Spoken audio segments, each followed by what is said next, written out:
26ನೇ ಕುಲಪತಿಯಾಗಿ ಪ್ರತಿಷ್ಠಿತ ಮೈಸೂರು ವಿಶ್ವವಿದ್ಯಾಲಯದ ಚುಕ್ಕಾಣಿಯನ್ನು ಹಿಡಿದಿದ್ದಾರೆ.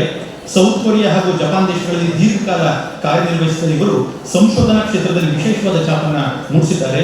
ತೀಕ್ಷ್ಣಮತಿಗಳು, ಗುಣಗ್ರಾಹಿಗಳು ಹಾಗೂ ಮಿತಭಾಷಿಗಳಾದ ಸನ್ಮಾನ್ಯ ಕುಲಪತಿಗಳು ಈಗ ಅಧ್ಯಕ್ಷ ನುಡಿಗಳನ್ನು ಆಡಬೇಕಾಗಿ ವಿನಂತಿಸಿದ್ದಾರೆ.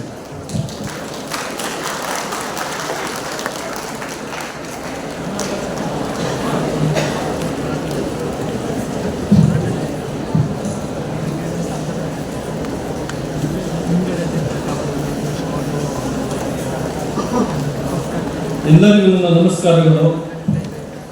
ಮೈಸೂರು ವಿಶ್ವವಿದ್ಯಾಲಯದ ಪರಿಶಿಷ್ಟ ಜಾತಿ ಮತ್ತು ಪರಿಶಿಷ್ಟ ಪಂಗಡ ವಿಶೇಷ ಘಟಕ ವತಿಯಿಂದ ಆಯೋಜಿಸಿರುವ ಮಾನಸ ಯುವ ಸಂವರ್ಧನೆ 2025ರ ಉದ್ಘಾಟನಾ ಸಮಾರಂಭದ ವೇದಿಕೆಯಲ್ಲಿ ವಾಸನರಾಗಿರುವ ಮಂಡ್ಯ ಜಿಲ್ಲೆಯ ಜನಪ್ರಿಯ ಜಿಲ್ಲಾಧಿಕಾರಿಗಳಾದ ಸನ್ಮಾನ್ಯ ಡಾಕ್ಟರ್ ಕುಮಾರ್ ಅವರೇ ಹಾಗೂ ನಮ್ಮ ವಿಶ್ವವಿದ್ಯಾಲಯ ಕುಲಸಚಿವರಾದ ಶ್ರೀಮತಿ ಸವಿತಾ ಅವರೇ ಹಾಗೂ ನಮ್ಮ ಪರೀಕ್ಷಾಂಗ ಕುಲಸಚಿವರಾದ ಪ್ರೊಫೆಸರ್ ನಾಗರಾಜ್ ಅವರೇ ಹಾಗೂ ಹಣಕಾಸು ಸಚಿವರಾದ ಶ್ರೀಮತಿ ರೇಖಾ ಅವರೇ ಹಾಗೂ ನಮ್ಮ ಹಿರಿಯ ಸಹೋದರಿ ಪ್ರೊಫೆಸರ್ ಆನಂದ್ ಅವರೇ ಹಾಗೂ ಡಾಕ್ಟರ್ ಹೇಮರಾಜ್ ಅವರೇ ಹಾಗೂ ಎಲ್ಲ ಬೋಧಕರ ಸಿಬ್ಬಂದಿ ವರ್ಗದವರೇ, ಆಹ್ವಾನಿತರೇ, ಗಣ್ಯರೇ, ಸಂಶೋಧನಾ ವಿದ್ಯಾರ್ಥಿಗಳೇ ಹಾಗೂ ಮಾಧ್ಯಮ ಮಿತ್ರರು, ಈಗಾಗಲೇ ಡಾಕ್ಟರ್ ಕುಮಾರ್ ಅವರು ತುಂಬ ದೀರ್ಘವಾಗಿ ಮಾತಾಡಿದ್ದಾರೆ. ಅದರಲ್ಲಿ 10 ಅಂಶಗಳನ್ನು ನಿಮಗೆಲ್ಲ ಹೇಳಿದ್ದಾರೆ. ಇದ್ರ ಜೊತೆಯಲ್ಲಿ ಅವ್ರು ಹೇಳಿದ್ರು ಮೈಸೂರು ವಿಶ್ವವಿದ್ಯಾಲಯ ಓದಿದ್ರೆ ಅಂದರೆ ಅದು ಟ್ಯಾಗ್ಲೈನ್ ಬೇರೆ ಅಂತ. ಯಾಕೆಂದರೆ ದೇಶದ 6ನೇ ವಿಶ್ವವಿದ್ಯಾಲಯ ನಮ್ಮದು. ಈ ವಿಶ್ವವಿದ್ಯಾಲಯ ನಮ್ಮ ಒಡೆಯ ರಾಜರ ನಂತರದವರು ಸರ್ಕಾರದಿಂದ ಹೊರಗಡೆ ಮಾಡಿದಂಥ ಮೊದಲ ವಿಶ್ವವಿದ್ಯಾಲಯ ನಮ್ಮ ಭಾರತದಲ್ಲಿ. ಆಮೇಲೆ ಈ ವಿಶ್ವವಿದ್ಯಾಲಯದ ಒಂದು ವಿಶಿಷ್ಟ ಏನಪ್ಪ ಅಂತಂದರೆ, ಈ ವಿಶ್ವವಿದ್ಯಾಲಯದ ಫೌಂಡರಾದ ಸರ್ ಎಂ ವಿಶ್ವೇಶ್ವರಯ್ಯನವರಿಗೆ ಭಾರತ ರತ್ನ ಸಿಗುತ್ತೆ. ನಿಮಗೆಲ್ಲ ತಿಳಿದಂಗೆ ಭಾರತ ರತ್ನ ನಮ್ಮ ದೇಶದ ಅತ್ಯುನ್ನತ ಗೌರವ. ಅದೇ ಥರ ಇಲ್ಲಿ ಅಧ್ಯಾಪಕರಾಗಿ ಸೇವೆ ಸಲ್ಲಿಸಿದ ತದನಂತರ ರಾಷ್ಟ್ರಾಧ್ಯಕ್ಷರಾದ ಡಾಕ್ಟರ್ ರಾಧಾಕೃಷ್ಣ ಅವರಿಗೆ ಭಾರತ ರತ್ನ ಸಿಗುತ್ತೆ. ತದನಂತರ ಇಲ್ಲಿಯ ವಿದ್ಯಾರ್ಥಿಯಾದ ಪ್ರೊಫೆಸರ್ ಸಿ.ಎನ್. ರಾವ್ ಶ್ರೇಷ್ಠ ವಿಜ್ಞಾನಿಗಳು, ಅವರಿಗೂ ಸಹ ಭಾರತ ರತ್ನ. ಈ ಥರ 3 ಭಾರತ ರತ್ನಗಳು ಫೌಂಡರ್, ಫ್ಯಾಕಲ್ಟಿ ಆ್ಯಂಡ್ ಸ್ಟೂಡೆಂಟ್ ಸಿಕ್ಕಿರೋಂಥ ಯೂನಿವರ್ಸಿಟಿ ಎಲ್ಲ ಇದ್ರದ್ದು ಒಂದೇ ಯೂನಿವರ್ಸಿಟಿ. ಅದೇ ರೀತಿ ನೀವು ಹೆಮ್ಮೆ ಪಡಬೇಕು. ಯಾಕಂದರೆ ಡಾಕ್ಟರ್ ಕುಮಾರ್ ಅವರು 4 ಸರಿ ನಮ್ಮ ಕುವೆಂಪು ಅವ್ರ ಬಗ್ಗೆ ಹೇಳಿದ್ರು. ಇವತ್ತು ನೀವೇನು ಈ ಮಾನಸಂಗಮದಲ್ಲಿ ಕೂತಿದ್ದೀರಿ, ಇದು ಕುವೆಂಪು ಅವರ ಕನಸು. ಈ ಮಾನಸಂಗಮದ ಹೆಸರಿಟ್ಟಿದವರನ್ನ 1916 ನಮ್ಮ ವಿಶ್ವವಿದ್ಯಾಲಯ ಶುರುವಾಗುತ್ತೆ. 1956ರಿಂದ 60ರಲ್ಲಿ ಅವರು ನಮ್ಮಲ್ಲಿ ಕುಲಪತಿಗಳಾಗಿರ್ತಾರೆ. ಆ ಸಂದರ್ಭದಲ್ಲಿ ಅವರು ನಮ್ಮ ವಿಶ್ವವಿದ್ಯಾಲಯ ಈ ಥರ ಇರಬೇಕು ಅನ್ನೋದನ್ನ ಈ ಮಾನಸಂಗಮದಿಂದ ಕಟ್ತಾರೆ. ಸೊ ಅಂದರೆ ಅಂಥ ಕವಿ ಮೊದಲನೇ ಜ್ಞಾನಪೀಠ ಪ್ರಶಸ್ತಿಗೆ ಭಾಜನರಾಗ್ತಾರೆ. ಅಂದರೆ ಈ ಮಾನಸಂಗಮದಲ್ಲಿ ಕುವೆಂಪು ಅಂತ ಇದ್ದು ಅಂತ ಹೇಳ್ಕೊಂಡು ನಾವು ಓಡಾಡ್ತಿರೋದು ನಮ್ಮ ಹೆಮ್ಮೆ. ಅದರ ಜೊತೆಯಲ್ಲಿ ಇವತ್ತು ಬದಲಾದ ಜಗತ್ತು, ಬದಲಾದ ವಿದ್ಯಾರ್ಥಿಗಳು, ಬದಲಾದ ನಮ್ಮ ಟೆಕ್ನಾಲಜಿಗಳಲ್ಲಿ ನಾವು ಹೋಗ್ತಾ ಇದ್ದೀವಿ. ಓದುವಾಗ ಹಿಂದೆ ಅವ್ರು ಹೇಳಿದ್ರು, ಓದುವಾಗ ನಮ್ಮಲ್ಲಿ ಕಲಿಕೆ ಯಾವ ಮಟ್ಟದಲ್ಲಿತ್ತು ಅಂತಂದರೆ ಭಾರಿ ಗುಣಮಟ್ಟದ ಇತ್ತು. ನಮ್ಮ ದೇಶದಲ್ಲಿ ನಾವು 2 ಅಂಶಗಳನ್ನು ಗಮನಿಸಬೇಕು. ಒಂದು ಕ್ವಾಲಿಟಿ ಎಜುಕೇಷನ್, ಇನ್ನೊಂದು ಕ್ವಾಂಟಿಟಿ. ಏನೂ ಮಾಡಲಿಕ್ಕಾಗಲ್ಲ, ನಮ್ಮದು ಪಾಪ್ಯುಲೇಷನ್ ಜಾಸ್ತಿ ಇದೆ, ಕ್ವಾಂಟಿಟಿ ಇದ್ದೇ ಇದೆ. ಹಾಗಂತಂದ್ಬಿಟ್ಟು ಕ್ವಾಲಿಟಿನ ಕಡಿಮೆ ಮಾಡ್ಕೋಬಾರ್ದು. ಅದಕ್ಕೆ ನಾನು ನಿಜವಾಗ್ಲೂ ಡಾಕ್ಟರ್ ಕುಮಾರ್ ಅವರ ಆಭಾರಿ. ಯಾಕಂದರೆ ಅವರು ಜಿಲ್ಲಾಧಿಕಾರಿಗಳಾದವ್ರಿಗೆ ಯಾವಾಗಲೂ ಸಮಯ ಇರೋದಿಲ್ಲ. ನಮಗೆ ನಮ್ಮ ವಿದ್ಯಾರ್ಥಿ ಜೊತೆ 1 ಗಂಟೆಗಳ ಕಾಲ ಅವರ ಅನುಭವದ ಜೊತೆ ಇಷ್ಟೊಂದು ಸುವಿಸ್ತರವಾಗಿ ಹೇಳಿದ್ದಾರೆ. ನನಗೆ ನೀವು 10 ಪಾಯಿಂಟನ್ನು ಕರೆಕ್ಟಾಗಿ ಅನುಭವಿಸಿದ್ರೆ, ಅದಕ್ಕೆ ಅನುಭವ ಮತ್ತು ಪರಿಶ್ರಮ ಇವೆರಡು ಭಾರಿ ಮುಖ್ಯ. ಗಾಂಧೀಜಿಯವರು ಹೇಳಿದ್ರು, ಅದನ್ನೇ ಕುಮಾರ್ ಅವರು ಇವತ್ತು ಹೇಳಿದ್ದಾರೆ. ನಿಮ್ಮ ಜೀವನದಲ್ಲಿ ಒಂದು ಬದಲಾವಣೆ ಆಗುತ್ತೆ ಅಂತ ನನ್ನ ನಂಬಿಕೆ. ಜೊತೆಯಲ್ಲಿ ಈಗ ನೀವು ಹೇಳ್ತಿರಲ್ಲ, ಅವ್ರು ಹೇಳಿದ್ರು ಬಡವರು ಇರ್ಬೋದು, ಶ್ರೀಮಂತರು. ಬಡವರ ಮಕ್ಕಳು ಅಂತ ತಕ್ಷಣ ಮೊದಲನೇದು ಬಡತನ ಹೊರಬರೋದು ಹೇಗೆ ಅಂತ. ಅದಕ್ಕೆ ಮುಖ್ಯ ಕಾರಣ ಶಿಕ್ಷಣ, ವಿದ್ಯೆ ಅನ್ನೋದೊಂದು ಇದ್ರೆ ಮಾತ್ರ ಸಾಧ್ಯ. ಅದೇ ಥರನೇ ಶ್ರೀಮಂತರ ಮಕ್ಕಳುಗಳು ಸಂಸ್ಕಾರವಂತರಾಗಬೇಕಾದ್ರೂ ವಿದ್ಯೆ ಮುಖ್ಯ. ಸೊ ಹಾಗಾಗಿ ವಿದ್ಯೆ ಭಾರಿ ಮುಖ್ಯ. ನೀವು ಆಗಲೇ ಗ್ರಾಜ್ಯುಯೇಷನ್ ಮುಗಿಸಿದ್ದೀರ, ಈಗ ಪೋಸ್ಟ್ ಗ್ರಾಜ್ಯುಯೇಷನ್ ಬಂದಿದ್ದೀರ, ಈಗ ನೀವು ಪ್ರಕಾಶನ ಕೊಡಬೇಕು, ಇನ್ನು ಹೆಚ್ಚು ಕಲಿಬೇಕು, ಒಳ್ಳೊಳ್ಳೆ ಪೊಸಿಷನ್ಗೆ ಹೋಗಬೇಕು, ಸಾಧಕರಾಗಬೇಕು. ಅದಕ್ಕೆ ಈ ದುಡಿಮೆ ಮತ್ತು ತಾಳ್ಮೆ ಎರಡರ ಎಂತೆಂಥ ನೋವು ಸವಾಲು ಏನೆಲ್ಲ ಬರುತ್ತೆ ಅಂತ ನಮ್ಮ ಡಾಕ್ಟರ್ ಕುಮಾರ್ ಅವರು ಹೇಳಿದ್ದಾರೆ. ಸೊ ಅವರು ಇವತ್ತು ಜಿಲ್ಲಾಧಿಕಾರಿಗಳಾಗಿದ್ದಾರೆ ಅಂತ ಸುಮ್ಮನೆ ಆಗಲಿಕ್ಕೆ ಆಗಿಲ್ಲ, ದಾರಿ ಕಷ್ಟದೇ ಆಗಿದ್ದಾರೆ ಅವರು. ಅಂದರೆ ಅವರು ನಾವು ಫಾಲೋ ಮಾಡೋಕ್ಕಾಗಲ್ಲ. ನನಗೆ ಅವ್ರದ್ದು ಎರಡು ವಿಚಾರಗಳು ತುಂಬ ಇಷ್ಟ ಆಯಿತು ಸರ್. ಒಂದು, ನಮಗೆ ನಮ್ಮ ತಂದೆ ತಾಯಿನ ರೋಲ್ ಮಾಡಲ್ ಅಂತ ಹೇಳಿದ್ರು, ಅದನ್ನು ನೀವು ಜೀವನದಲ್ಲಿ ಯಾವಾಗ ನೆನ್ಪಿಟ್ಕೊಳ್ಬೇಕು. ಎರಡನೇದು ಎಕ್ಸಾಂಪಲ್ ಕಾವೇರಿ ನದಿ ಅಂತ ಹೇಳಿದ್ರು. ನೀವು ಕಾವೇರಿ ನದಿ ಅಂತ ಹೇಳಕ್ಕೆ ನಮ್ಮ ಕಾವೇರಿ ಹತ್ತಿರ ಇದ್ದಾರೆ, ಅದು ಹೇಗೆ ಹೋಗಿ ಸಮುದ್ರ ಸೇರುತ್ತೆ ಅನ್ನೋದನ್ನ ಹೇಗೆ ಹೋಗುತ್ತೆ ಅಂತ ಹೇಳಿ ಇವು ಎರಡನ್ನೂ ನೀವು ಮನಸ್ಸಲ್ಲಿ ಇಟ್ಕೊಂಡಿದ್ದೆ ಅದರಲ್ಲಿ ನೀವು ನಿಮ್ಮ ಜೀವನದಲ್ಲಿ ಒಳ್ಳೆ ಸಾಧನೆಯನ್ನು ಮಾಡ್ಬೋದು. ಆದರೆ ಒಂದು ಮುಖ್ಯ, ಅವರೆಲ್ಲರೂ ಹೇಳಿದ್ರು, ನಮ್ಮ ಜೀವನದಲ್ಲಿ ಏನಾದರೂ ಉತ್ಕೃಷ್ಟವಾದ ಒಂದು ಸಂಪತ್ತಿದೆ ಅಂದರೆ ಒಂದು ಆರೋಗ್ಯ. ಸೊ ಹೆಲ್ತ್ ಇಸ್ ವೆಲ್ತ್ ಅಂತ ಹೇಳಿದ್ದಾರೆ. ಸೊ ಆರೋಗ್ಯ ಚೆನ್ನಾಗಿದ್ಬಿಟ್ರೆ ನೀವು ಏನೆಲ್ಲ ಮಾಡ್ಬೋದು. ಅದಕ್ಕೆ ಓದೋದ್ರ ಜೊತೆ ಆರೋಗ್ಯ ಭಾರಿ ಮುಖ್ಯ. ಹಾಗೆಯೇ ನಿಮಗೆ ಸುತ್ತಮುತ್ತ ಒಳ್ಳೆ ಜನರು ಬೆಳೆಸುವಂಥ ಇರುವಂಥ ಒಂದು ಗುಂಪು ನೀವು ಸೇರ್ಕೋಬೇಕು. ಅವ್ರು ಹೇಳಿದ್ರು, ದಾರಿ ಒಂದೇ ಒಳ್ಳೆ ದಾರಿಗೆ ಅಂತ, ಕೆಟ್ಟ ದಾರಿಗಳಿಗೆ ಬೇಕಾದಷ್ಟು ದಾರಿಗಳಿವೆ ಅಂತ ಅವ್ರು ಹೇಳಿದ್ರು. ಆ ಒಂದೇ ದಾರಿ ಹೋಗ್ಬೇಕಂದ್ರೆ ನಿಮಗೆ ನಿಮ್ಮ ಪರಿಸರ ದಾರಿ ಮುಖ್ಯ. ಸೊ ಹಾಗಾಗಿ ನಾನು ನಮ್ಮ ವಿದ್ಯಾರ್ಥಿಗಳಲ್ಲಿ ಕೇಳುವಂಥದ್ದು, ನೀವು ಈ 2 ದಿವಸದಲ್ಲಿ ಮೊಬೈಲ್ನ ಪಕ್ಕಕ್ಕೆ ಇಟ್ಬಿಟ್ಟು ಏನೇನು ಹೇಳ್ತಾರೆ ಆ ಪಾಯಿಂಟ್ಗಳನ್ನ ನೋಟ್ ಡೌನ್ ಮಾಡ್ಕೊಳ್ಳಿ. ಇದು ನಿಮ್ಮ ಜೀವನದಲ್ಲಿ ಅವ್ರು ಹೇಳಿದ್ರು. ಮತ್ತೆ ನಿಮಗೆ ಮಾರ್ಚ್ 18, 20, 25 ಬರೋದು ಇಲ್ಲ. ಮತ್ತೊಮ್ಮೆ ನಿಮಗೆ ಈ ಮಾನಸಿಕ ನವರಾತ್ರಿಯಲ್ಲಿ ನಮ್ಮ ಈ ಸನ್ನೆರಡು ಸಮಾರಂಭದಲ್ಲಿ ಮತ್ತೆ ನಿಮಗೆ ಕೂರುವಂಥ ಅವಕಾಶವೂ ಸಿಗುವುದಿಲ್ಲ. ಸಿಕ್ಕಿದ್ದನ್ನು ಬೆಳೆಸ್ಕೋಬೇಕು. ಹೇಗೆ ಬೆಳೆಸ್ಕೋಬೇಕು, ಅದನ್ನು ಇಫೆಕ್ಟಿವ್ ಆಗಿ ಬೆಳೆಸ್ಕೋಬೇಕು ಅನ್ನೋದು ನನ್ನ ಆಸೆ. ಅವ್ರು ಹೇಳಿದ್ರು ಯಾವಾಗಲೂ ಪಾಸಿಟಿವ್. ಅದಕ್ಕೆ ನಾನು ಹೇಳ್ತಿದ್ದೆ, B positive and optimistic always ಅಂತ. ಸಮಥಿಂಗ್ ಅಲ್ಲಿ ಹ್ಯಾಪನ್ ಪಾಸಿಟಿವ್ ಅನ್ನೋದು ನಿಮ್ಮ ಮನಸ್ಸಲ್ಲಿರಲಿ. ಜೊತೆಯಲ್ಲಿ ಇವತ್ತಿನ ಟೆಕ್ನಾಲಜಿಯಲ್ಲಿ ಅವ್ರು ಹೇಳಿದ್ರು ಇಂಟೆಲಿಜೆಂಟ್ ಕೋಶೆಂಟ್ ಎಮೋಷನ್, ಅದೇ ಥರ ಇವಾಗ ಆರ್ಟಿಫಿಷಿಯಲ್ ಇಂಟೆಲಿಜೆನ್ಸ್ ಬಂದಿದೆ. ಈ ಆರ್ಟಿಫಿಷಿಯಲ್ ಇಂಟೆಲಿಜೆನ್ಸ್ ನಾವು ಬಳಸಬೇಕು. ಆರ್ಟಿಫಿಷಿಯಲ್ ಇಂಟೆಲಿಜೆನ್ಸ್ ನನ್ನನ್ನು ಎನ್ಹಾನ್ಸ್ ಮಾಡುತ್ತೆ, ನನ್ನ ಕೆಲಸ ಜಾಸ್ತಿ ಮಾಡಿಸ್ಕೊಡುತ್ತೆ ಅಂತ ಟೆಕ್ನಾಲಜಿ ನಾವು ಹಿಂದೆ ಸರಿಬಾರ್ದು. ಆ ಟೆಕ್ನಾಲಜಿ ಬಳಸ್ಕೊಂಡು ಇನ್ನೂ ಹೆಚ್ಚಾಗಿ ಮಾಡಬೇಕು. ಅದ್ರ ಜೊತೆಯಲ್ಲಿ ನೀವುಗಳು ಹೆಚ್ಚಿನ ಅಂದರೆ ಓದೋದ್ರ ಜೊತೆಗೆ ಈಗ ಯಾವುದೇ ಸಬ್ಜೆಕ್ಟ್ ಫಿಸಿಕ್ಸ್ ಓದ್ಬೋದು, ಕೆಮಿಸ್ಟ್ರಿ ಓದ್ಬೋದು, ಸೋಷಿಯಾಲಜಿ ಓದ್ಬೋದು, ಎಕನಾಮಿಕ್ಸ್ ಓದ್ಬೋದು, ಎಲ್ಲ ಸಬ್ಜೆಕ್ಟು ಈಕ್ವಲ್. ಆದರೆ ಆ ಸಬ್ಜೆಕ್ಟಲ್ಲಿ ನೀವು ಎಕ್ಸೆಲ್ ಆದರೆ ಮಾತ್ರ ನೀವು ಸಾಧಕರಾಗ್ತೀರ. ಆ ಎಕ್ಸೆಲ್ ಆಗಬೇಕು ಅಂತಂದರೆ ಡಾಕ್ಟರ್ ಕುಮಾರ್ ಸರ್ ಹೇಳಿದಂಗೆ ನಿಮಗೆ ಒಂದು ಗೋಲ್ಸ್ ಇರಬೇಕು. ನಾನು ಏನು ಮಾಡಬಲ್ಲೆ, ಏನು ಮಾಡಬಹುದು, ಏನು ಆಗುತ್ತೆ ಅನ್ನೋದನ್ನು ಇಟ್ಕೊಬೇಕು. ಅದಕ್ಕೆ ನಾನು ಯಾವಾಗಲೂ ಹೇಳ್ತೇನೆ ವಿದ್ಯಾರ್ಥಿಗಳಿಗೆ, ನಿಮ್ಮ ಕಣ್ಣಿಂದ ಯಾವಾಗ ಎಕ್ಸ್ಪೋರ್ಟ್ ದ ಪಾಸಿಬಿಲಿಟೀಸ್, ಏನು ಪಾಸಿಬಿಲಿಟೀಸ್ ಮಾಡ್ಬೋದು ಅನ್ನೋದು ಯೋಚನೆ ಮಾಡಿ. ಪ್ರಾಬ್ಲಮ್ಗಳ ಯೋಚನೆ ಮಾಡಿ. ಪ್ರಾಬ್ಲಮ್ಸ್ ಇದ್ದೇ ಇರ್ತದೆ, ಪ್ರಾಬ್ಲಮ್ಸ್ ಚಾಲೆಂಜ್ ಆಗ್ತವೆ. ಅದನ್ನು ಮಾಡಿದ್ದೇ ಆದರೆ ನೀವು ಮುಂದಿನ ದಿನಗಳಲ್ಲಿ ನಿಮ್ಮ ಜೀವನ ತುಂಬ ಉತ್ತಮಕರವಾಗುತ್ತೆ. ಅದಕ್ಕೆ ಅವ್ರು ಹೇಳಿದ್ರು, ವಿದ್ಯಾರ್ಥಿಗಳ ಶಿಕ್ಷಣ, student life is golden life ಅಂತ. ಆದರೆ ಗೋಲ್ಡನ್ ಲೈಫ್ ಆಗಬೇಕು ಅಂತಂದರೆ ನೀವು ಹೆಚ್ಚು ಪುಸ್ತಕಗಳನ್ನು ಓದಬೇಕು.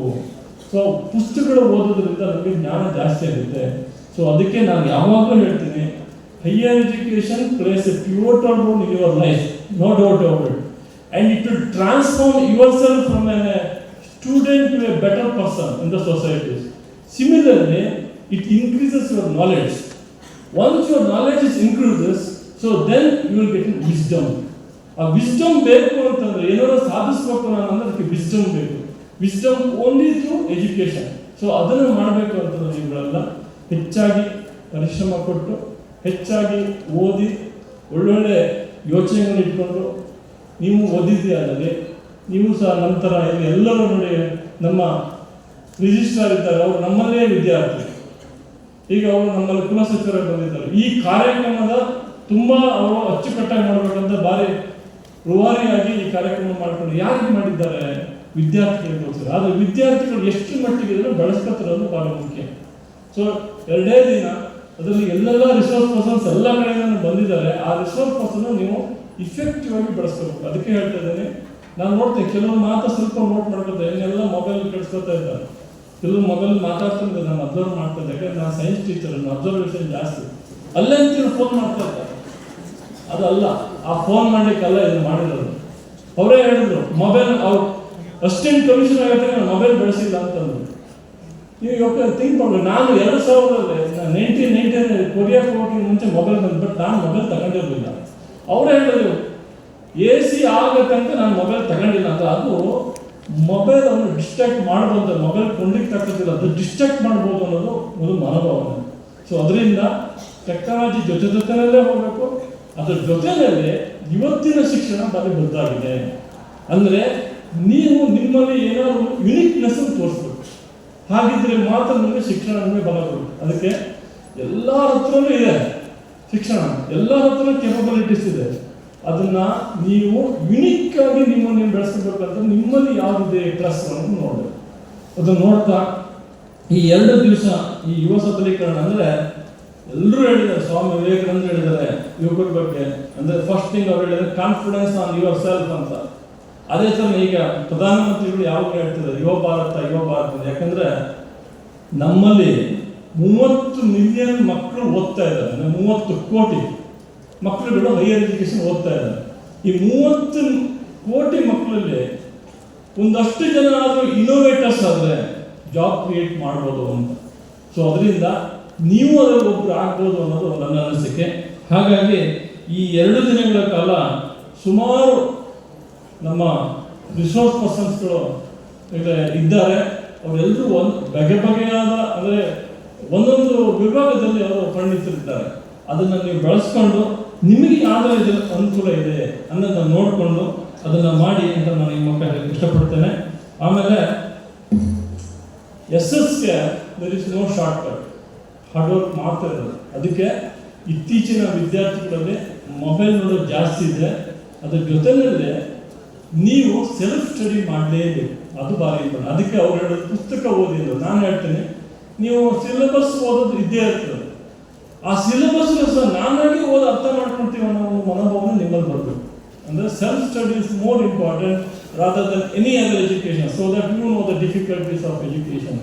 ಸೊ ಅದರಿಂದ ಆ್ಯಕ್ಚುಲಿ ರಾಷ್ಟ್ರೀಯ ಶಿಕ್ಷಣ ಅಂತ ಹೇಳುತ್ತೆ 10% 15% ಮಾತ್ರ ನೀನು ಸೆಲ್ಫ್ ಸ್ಟಡಿ ಮಾಡಿ. ನನ್ನ ಪ್ರಕಾರ ಅದು 10 ಇಲ್ಲ, ಅದೊಂದು 50% ನೀವು ಸೆಲ್ಫ್ ಸ್ಟಡಿ ಮಾಡಬೇಕು. ಅದಕ್ಕೆ ಸಮಯವನ್ನು ವ್ಯರ್ಥ ಮಾಡಿದ್ರೆ ನಿಮ್ಮ ಬಿಡುವಿನ ಸಮಯದಲ್ಲಿ ಸ್ವಲ್ಪ ಪುಸ್ತಕಗಳನ್ನು ಓದಿದ್ರೆ ನಿಮ್ಮ ಜ್ಞಾನ ನಿಮಗೆ ಸಂಪಾದನೆ ಆಗುತ್ತೆ.